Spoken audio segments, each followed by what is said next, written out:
This is breaking news from RTV6, working for you.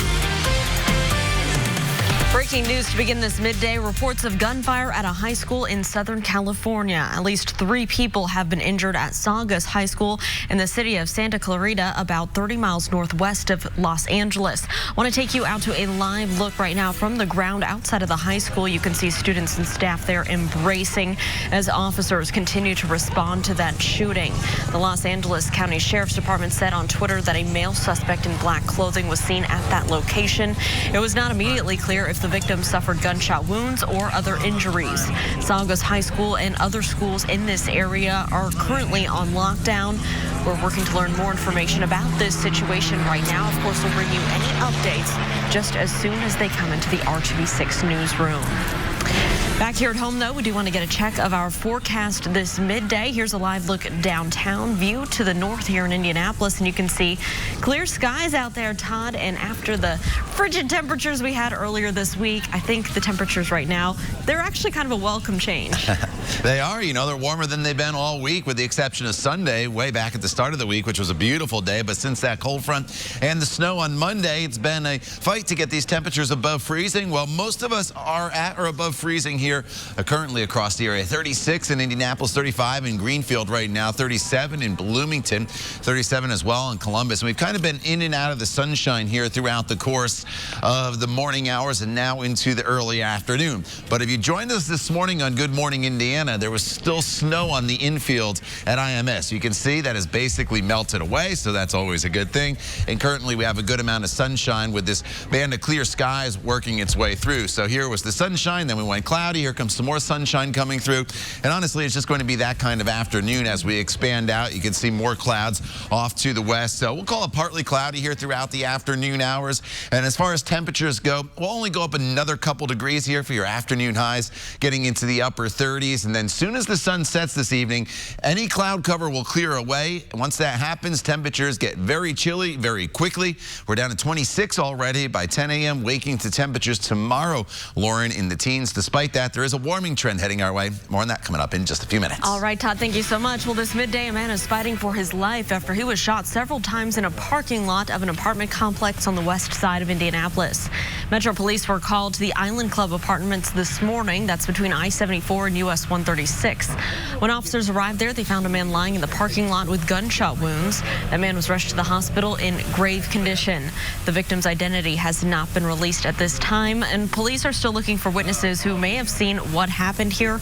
If you happen to have any information, please contact IMPD or Crime Stoppers of Central Indiana. That number was 317-262-TIPS. New this midday, an Indianapolis mother is once again demanding changes to the duck boat industry. This as new federal report provides new details into the deaths of 17 people on a duck boat. That includes 9 members of an Indianapolis family.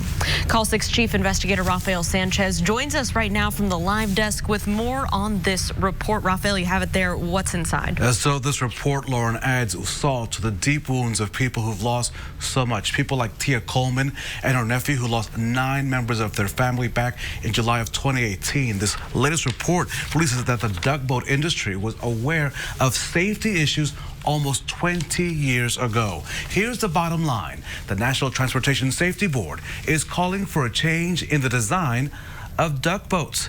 The canopy over Duck Boat 7 back in July of 2018 made it difficult for passengers to escape that vessel. In fact, we're also learning that many of the life jackets stored in that canopy were found unused. The report is calling for the removal of canopies and for the Coast Guard to take immediate action to make sure that duck boats can remain afloat in an emergency. Now, Tia Coleman released a statement to RTV6, which says in part, the duck boat and Coast Guard's failure to act on the NTSB's recommendation to remove death trap canopies and improve the buoyancy of these boats killed my family. Coleman goes on to say, I am publicly requesting that the Commandant of the Coast Guard to meet with me to discuss these recommendations and work together to save lives. Several duck boats have stopped doing business because they can't get the insurance to cover their operations. Coleman and her family continue their multi-million-dollar lawsuits against the owners of Duck Boat 7. I'm Rafael Sanchez, Lauren, and that's the latest from the live desk. Raphael, thank you. Call 6 Investigates also continues to ask questions to Indigo about challenges with its new electric buses. We're also focused on plans to improve the Red Line service. RTV6 has learned that Indigo is looking for places where people can park their vehicles along the Red Line and ride the bus. The agency is looking for underutilized parking lots, like possibly a church, that could accommodate a park and ride program. Indigo says it's pleased with the hundreds of riders using the Red Line to get to the Colts games. They're also hearing from employers about asking for passes for their employees to ride the bus. Only here on RTV6, the Indigo leadership talks about their goals for the present and future. Consistency on our schedule,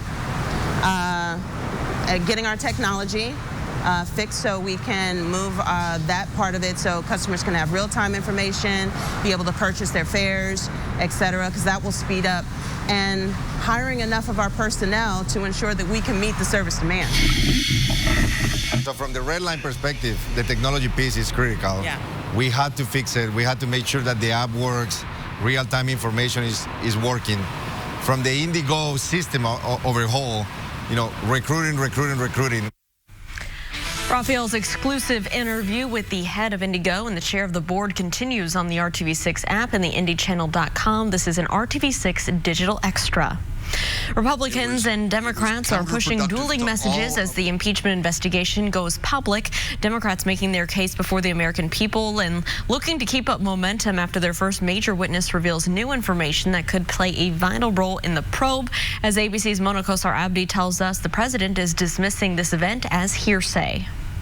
President Trump, who claimed he didn't watch a minute of the first public impeachment hearing this morning, took to Twitter to take direct aim at the Democrats' 2 witnesses. I hear it's a joke. I haven't watched. The president pointing to this particular exchange between the U.S.'s top diplomat to Ukraine, Bill Taylor, George Kent, a senior State Department official, and GOP Congressman John Ratcliffe. Trump writing in an early morning tweet, quote, Representative Ratcliffe asked the 2, quote, star witnesses, where is the impeachable event in that call? Both stared straight ahead with a blank look on their face, remained silent, and were unable to answer the question. But both witnesses stating several times they were not there to push for or against impeachment, only to give the facts. Ratcliffe and other Republicans spent much of the hearing distancing the 2 men from the president and dismissing their testimony as hearsay. You never met the president. That's correct. This is what I can't believe, and you're their star witness. You're their first witness. Democrats focusing on surprising new information from Ambassador Taylor, who shared details about a previously unknown phone call between Trump and EU Ambassador Gordon Sondland, telling Congress his aide was with Sondland and overheard the president on the other end of the call, following up on Ukraine's willingness to investigate the Bidens and the 2016 election just 1 day after his infamous phone call with Ukraine's president. Ambassador Sondland told President Trump the Ukrainians were ready to move forward. Both Kent and Taylor also testified that they understood that the release of the $400 million in military aid would only happen if both those investigations were launched. It's one thing to try to leverage a meeting in the White House. It's another thing, I thought, to leverage security assistance. And the hearings continue tomorrow with Marie Yovanovitch, the former U.S. ambassador to Ukraine. Mona Kosar-Abdi, ABC News, Washington. Well, coming up here on the news at noon, 1 week before the next debate, there's a new person in the campaign for president. Up next, right, he's making a very late entry into the Democratic primary. And he waited a while to make it official, in part because of some legal issues. But Indiana's top attorney now says he wants another 4 years in office. Todd. And Lauren, we've been in the deep freeze here for the middle of November throughout much of this week. The good news to report at this noon hour is it's a gradual warming trend that's heading our way, but at least it's a warming trend. You can see the warmer temperatures off to the west. We'll talk about your 7-day planning forecast coming up. You're watching the news at noon right here on RTV6. Tonight at 8/7 Central on ABC. Growing up in Indiana. Welcome back. State Attorney General Curtis Hill waited until late in the year, but he's now official. He says he will run for re-election next year. The Republican posted this announcement to YouTube and social media this morning. His announcement comes even though Hill faces some potential discipline from the state Supreme Court. Hill is awaiting a ruling after a hearing last month on allegations that he inappropriately touched a state lawmaker and 3 female legislative aides at a bar last year. Hill has denied any inappropriate contact. Indianapolis Attorney John Westerkamp had already announced that he would challenge Hill in next year's Republican primary. Well, the race for the White House still growing less than 3 months before the Iowa caucus. And this morning, another man here announcing a very late entry into the race for the Democratic nomination. ABC's Trevor Alt has the latest. Hi, everyone. I'm Deval Patrick. Yet another candidate jumping into the Democratic race for president. Deval Patrick, a former 2-term governor of Massachusetts and a close ally to President Obama, the latest to enter his name. Patrick is seen as a centrist among the Democrats, possibly posing a threat to former Vice President Joe Biden and Mayor Pete Buttigieg, each who have been making a push for moderate voters. Today, Patrick is in New Hampshire, filing for the primary just before the Friday deadline. Come be a part of this. We will build as we climb. Patrick isn't just the latest entry. In some states, he is too late. He's missed the deadline to get on the ballots in Arkansas and Alabama, places where another prospective candidate, former New York City Mayor Michael Bloomberg, slid in just before the clock ran out. The multi-billionaire filing the paperwork in both states and requesting petitions in Tennessee, even though he hasn't officially announced he's running. I'm going to finance the campaign, if there is one, with my own money, so I don't owe anybody anything. Both Bloomberg and Patrick would jump into an already crowded Democratic field featuring double-digit people in the running. The collection of candidates only expanding at a time when it usually has started to winnow. Democrats celebrated the diversity and the huge size of a 25 or so person field. Now that size is beginning to bite them. And I think there's growing concern about what it looks like to have 10 people on a debate stage, not even including Deval Patrick or Michael Bloomberg. While Deval Patrick and Michael Bloomberg are filing at a time that feels pretty late, the race for 2020 has started much earlier than previous presidential campaigns. The first state vote, the Iowa caucus, is 81 days away. Trevor Alt, ABC News, New York. Well, we spend countless hours of our lives at work, and one group wants to make sure that everyone is comfortable in the office. Coming up, the training being offered to Hoosier companies to make sure that workplaces are inclusive. Let's take a live look outside right now. Downtown view to the west. We'll have your full Storm Team 6 forecast coming up just after the break. You're watching the news at noon right here on RTV6. IWUeducation.com. This is RTV6 News at Noon, working for you.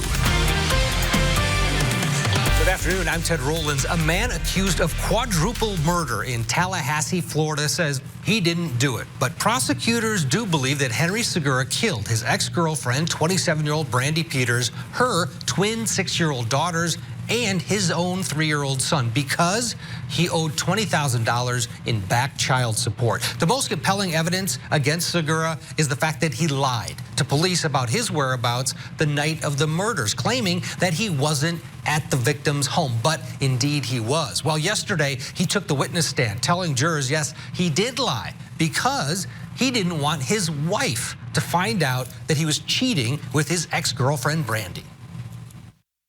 And that's your main vice, right? You make no bones about that. You were a cheater, a philanderer. Most people smoke crack, do heroin. You know, that's my drug of choice. I don't drink, I don't smoke, do any drugs. That was my drug of choice. I'm not proud of it, but you know, that's what I did. According to the defense, the person responsible for the murders is James Carlos Santos, who allegedly ordered the murders because Peters was skimming drugs and money from a Mexican cartel. We will have continuing coverage of this fascinating trial throughout the day, including some expected testimony from Carlos Santos, all of that on Court TV. Now, back to you.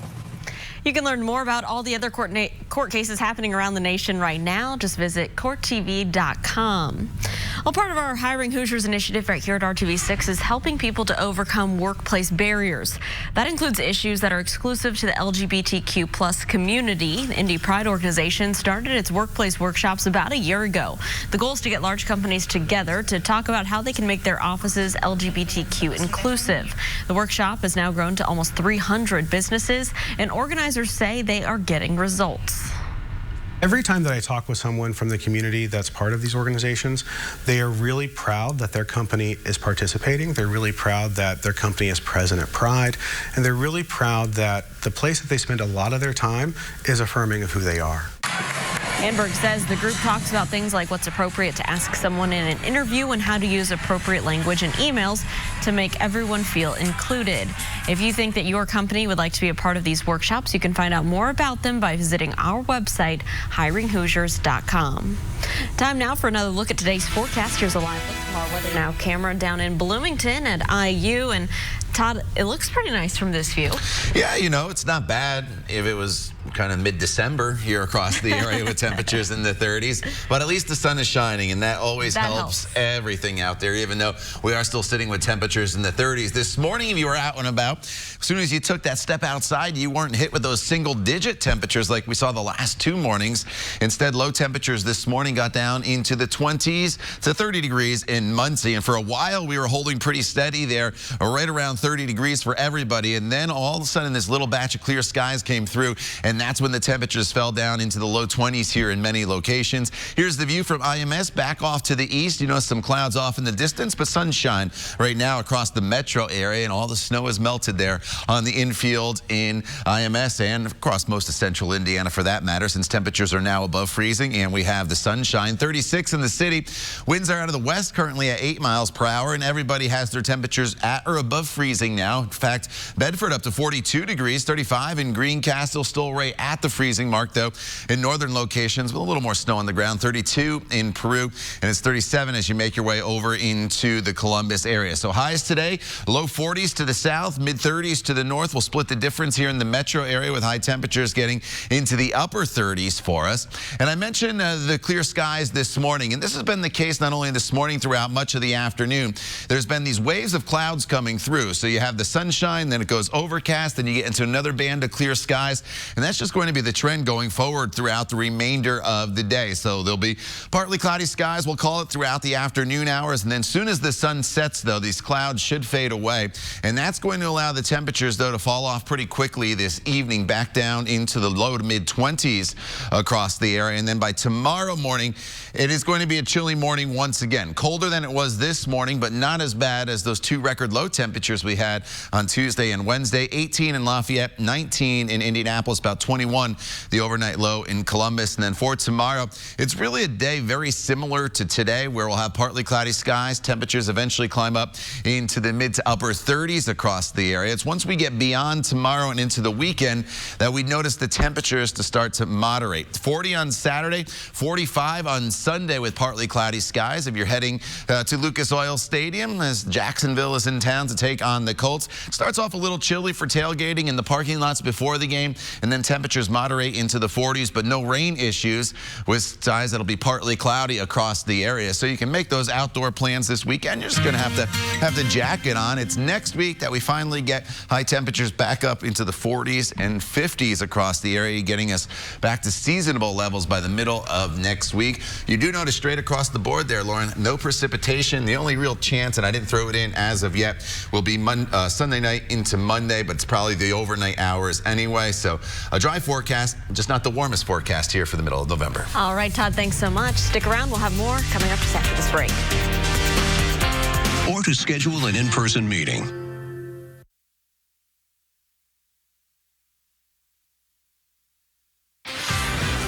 During a developing situation at a central Indiana school with a reported stabbing between two students there, sheriff's deputies are responding to Cascade Middle School. That's here in Clayton, Indiana, just a little north of U.S. Highway 40 on the south side of Hendricks County. Investigators tell us that a student stabbed another student, but everyone is expected to be okay. That middle school is now safe and secure. That is the message from police. Of course, we'll continue to update this story throughout the day in the RTV6 app. Time now for one final check of weather, Todd. All right, it's a decent afternoon for us here across the area with temperatures in the upper 30s and sunshine. 38 tomorrow, but not after a cold morning with temperatures starting in the teens. All right, Todd, thanks so much. And thank you for joining us and making RTV6 your choice for news. Join us back here for the news at 5 o'clock. We hope you have a great Thursday afternoon.